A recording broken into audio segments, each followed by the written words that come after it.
Hello everyone, welcome to mnemonics DLED। आप लोग कैसे हैं? आई होप आप लोग की प्रिपरेशन बहुत अच्छे से चल रही होगी।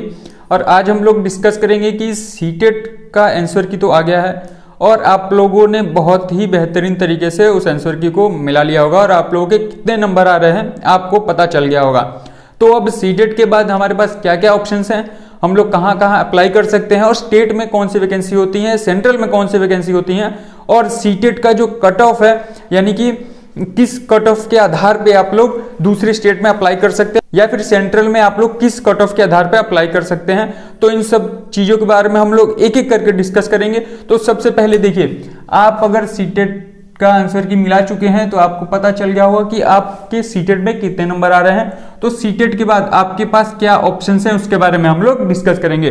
तो सीटेट क्वालिफाई करने के बाद आप स्टेट टीचिंग जॉब्स में अप्लाई कर सकते हैं और आप सेंट्रल की अगर कोई भी टीचिंग जॉब आती है तो आप सेंट्रल के लिए अप्लाई कर सकते हैं। अब स्टेट में कौन कौन सी वैकेंसीज होती हैं, अगर आप स्टेट की देखें तो स्टेट की अपने अपने राज्य की शिक्षक भर्ती होती है। जैसे यूपी में आप देखेंगे तो सुपर टेट होता है, उत्तर प्रदेश प्राइमरी के लिए शिक्षक भर्ती होती है।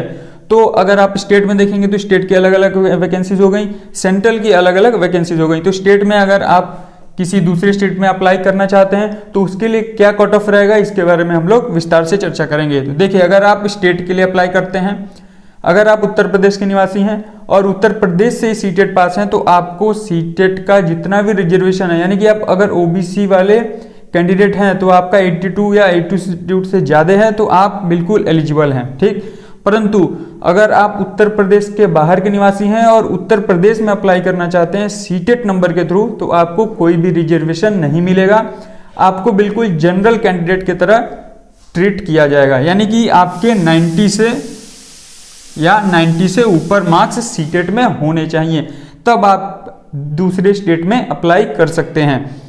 इससे एक बात क्लियर हो गई कि अगर आप जिस स्टेट में है और उसी स्टेट की अगर भर्ती कोई निकल रही है शिक्षक भर्ती और आप अप्लाई करना चाहते हैं तो बिल्कुल अप्लाई कर सकते हैं, बिल्कुल आपको रिजर्वेशन मिलेगा। परंतु आप अगर दूसरे स्टेट के हैं और किसी दूसरे स्टेट में अप्लाई करना चाहते हैं तो आपको रिजर्वेशन नहीं मिलेगा, आपको जनरल स्टूडेंट्स काउंट किया जाएगा, है ना। तो ये चीज क्लियर हो गई। अब देखिए सेंट्रल की वैकेंसी, सेंट्रल में आपका आता है KVS आता है और NVS की वैकेंसी आती है।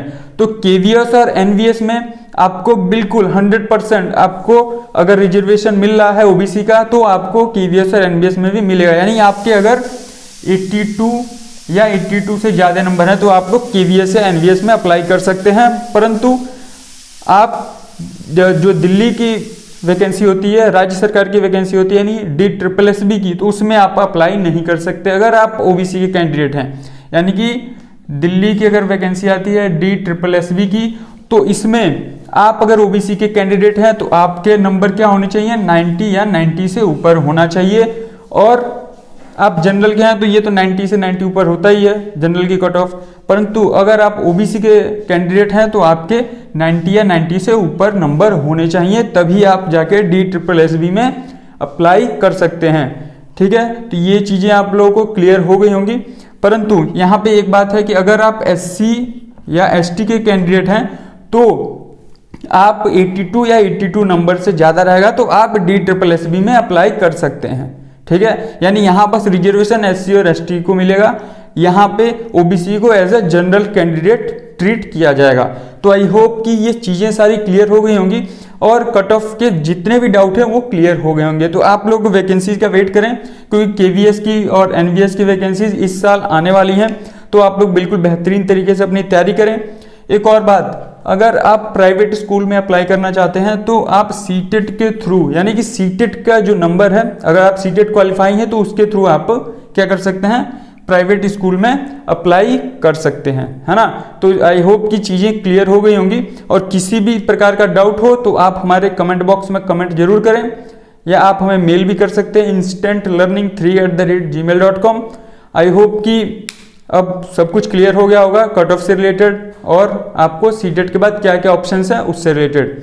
तो चैनल को सब्सक्राइब जरूर करें और बेल आइकन को भी प्रेस कर दें जिससे कि सारी की सारी नोटिफिकेशंस आपको समय पर मिलती रहें।